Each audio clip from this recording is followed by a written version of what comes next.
அருகே கண்டதேவி கோவில் தேரோட்டம் 3000த்திற்கும் மேற்பட்ட போலீசார் பாதுகாப்புடன் தேர் திருவிழா. சிவகங்கை மாவட்டம் தேவக்கோட்டை அருகே கண்டதேவியில் சிவகங்கை சமஸ்தானத்திற்கு பாத்தியப்பட்ட சொர்ணமூர்த்தீஸ்வரர் ஆலயம் அமைந்துள்ளது.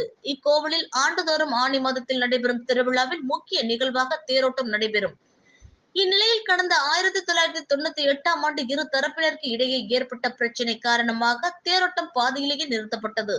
இதனைத் தொடர்ந்து மாவட்ட நிர்வாகத்தின் பேச்சுவார்த்தையால் 2002 முதல் 2006 வரை பலத்த போலீஸ் பாதுகாப்புடன் மாவட்ட நிர்வாகமே முன்னின்று தேரோட்டத்தை நடத்திய நிலையில் கோவில் தேர் பழுதடைந்து மீண்டும் தேரோட்டம் நிறுத்தப்பட்டது.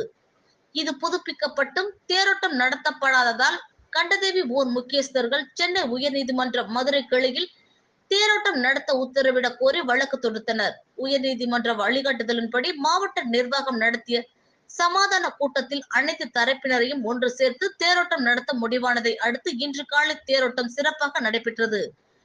கோவிலில் இருந்து புறப்பட்ட தேர் கோவிலை சுற்றி சுமார் 1.5 கிலோமீட்டர் தூரம் வந்து மீண்டும் நிலையை அடைந்தது. தேரோட்டத்தை முன்னிட்டு தென்மண்டல ஐஜி கண்ணன் தலைமையில் 5 டிஐஜி 12 எஸ்பி உட்பட 3000த்திற்கும் மேற்பட்ட போலீசார் பாதுகாப்பு பணியில் ஈடுபட்டனர். கண்டதேவியை சுற்றிலும் 18 சோதனை சாவடிகள், 50ற்கும் மேற்பட்ட கண்காணிப்பு கேமராக்கள் பொருத்தப்பட்டு விரிவான பாதுகாப்பு ஏற்பாடுகள் செய்யப்பட்டுள்ளது.